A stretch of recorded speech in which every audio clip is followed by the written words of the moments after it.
कहने लगी महाराज आपको महारानी बुला रही है।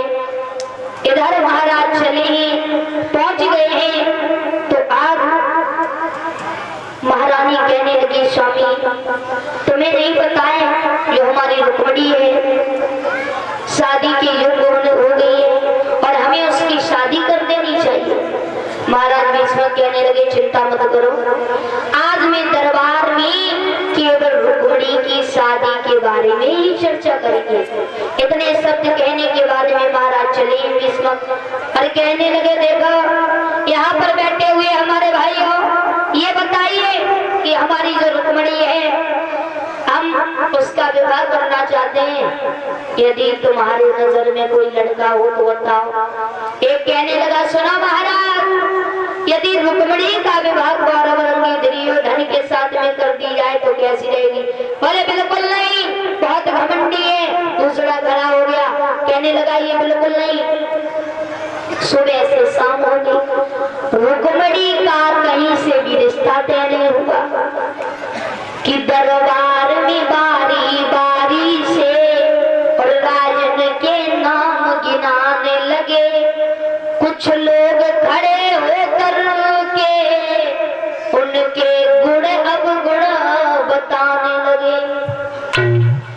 अब महाराज ध्यान रखना, एक अंत में खड़ा हो गया कहने लगा महाराज यदि रुक्मिणी की शादी द्वारकाधीश कन्हैया के साथ में कर दी जाए कैसी रहेगी? भीष्म कहने लगे सभा के लोग तालियां बजाओ। यही मेरा निर्णय था कि मैं अपनी बेटी का विवाह द्वारकाधीश कन्हैया के साथ में करूंगा। इतने शब्द कहने के बाद में जो महाराज भीष्म कहीं चली मां से तब तक रोम आ गया कहने लगा पिताजी हम अपनी बहन की शादी कन्हैया के साथ में करेंगे। अरे वो बन में गाय चलाता है और लूट लूट करके माखन को खाता है, हम उसके साथ में शादी नहीं करेंगे। भीष्म कहने लगे बेटा क्या पागल हो, हमारे घर में 2-4 लड़कियां तो है नहीं, एक ही लड़की है। रुगम कहने लगा पिताजी यदि तुमने ज्यादा कोशिश की ना तो ध्यान रखना इस घर में बहन की डोली तो बाद में उठेगी लेकिन इस घर से तुम्हारी अर्थी उठ जाएगी। भीष्म कहने लगे बेटा क्या कह रहे हो? रुगम कहने लगा हाँ पिताजी कि मेरे सामने ओ पागल और तेरी चाली नहीं चल पाएगी। सुनो कल ये शादी पक्की होगी तलवारें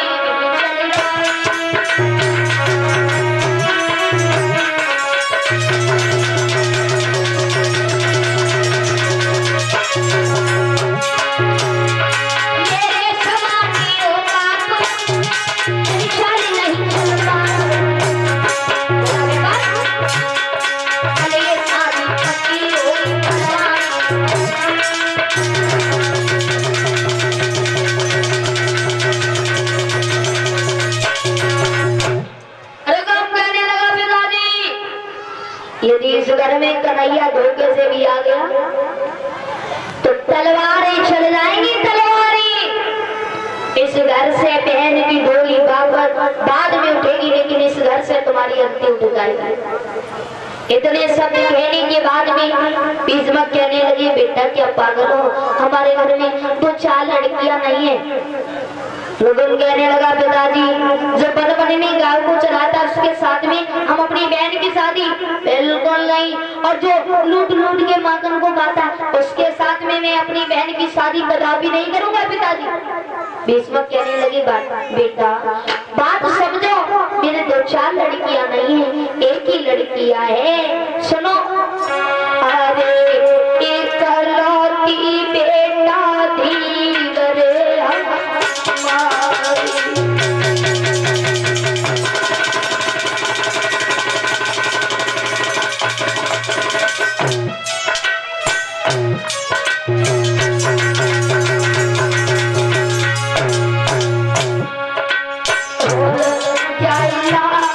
प्यार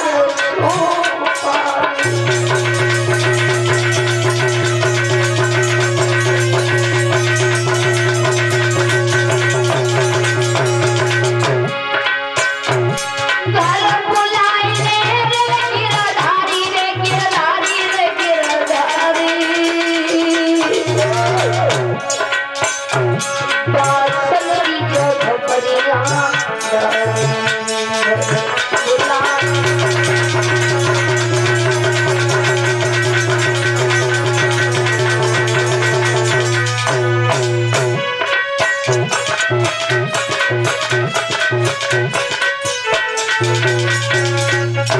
ध्यान रखना, इधर इतने शब्द कहने के बाद भी इधर जो रुकुंडा चलाया वहां से पैर पटकता हुआ पहुंच गया।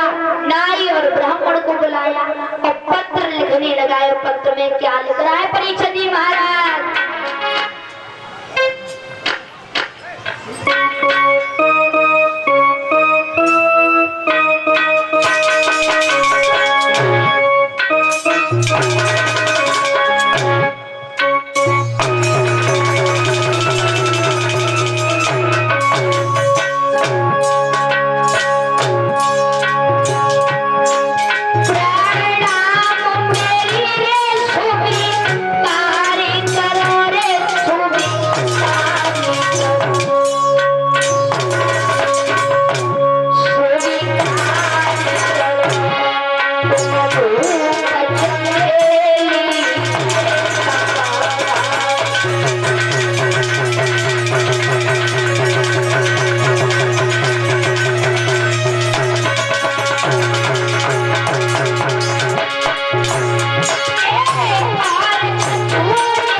नाई ब्राह्मण चला है, पहुंच गया है, कहा कि मेरे साले शिषपाल जी को दे देना।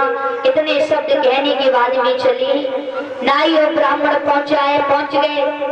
शिषपाल कहने लगा अच्छा ये बताइए कैसे आना होगा। सारी कहानी बताई और पत्र दे दिया अधिकार की आप खुद पढ़ लो। अब इतने शब्द पढ़ने के बाद में जो शिषपाल था चला है और अपनी भाभी के पास में पहुंचा। कहने लगा भाभी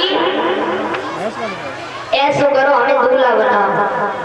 भाभी के लगी लला नहीं कहूँ लगो ना टीका ना बनाए, दूल्हा कैसे बनाए? कहने लगा भाभी मुझे दूल्हा बनाओ। क्यों?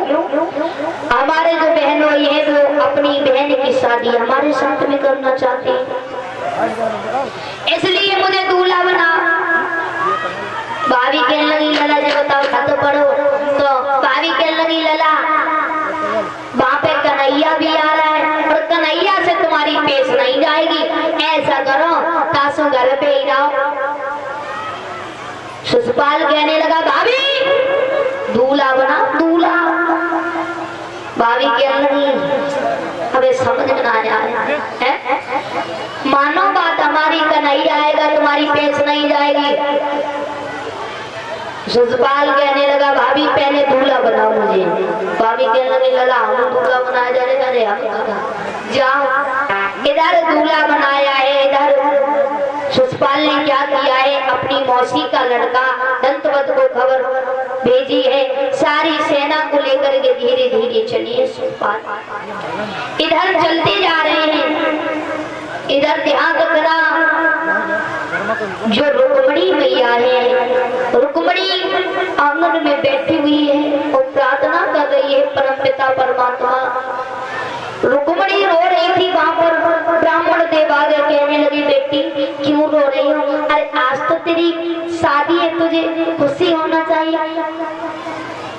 रुक्मणी के अंदर ही पंडित जी शादी ना जीवन की बर्बादी है। बोले काय? बोले जीवन की बर्बादी इसलिए हो रही है पंडित जी के अंदर के काय तुम और गाँव की शादी।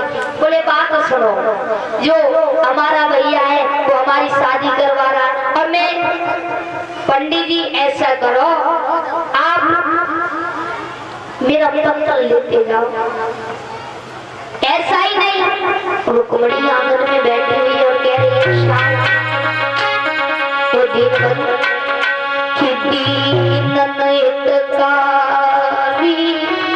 श्याम कन्हैया तूने कहाँ पे तेर लगाई।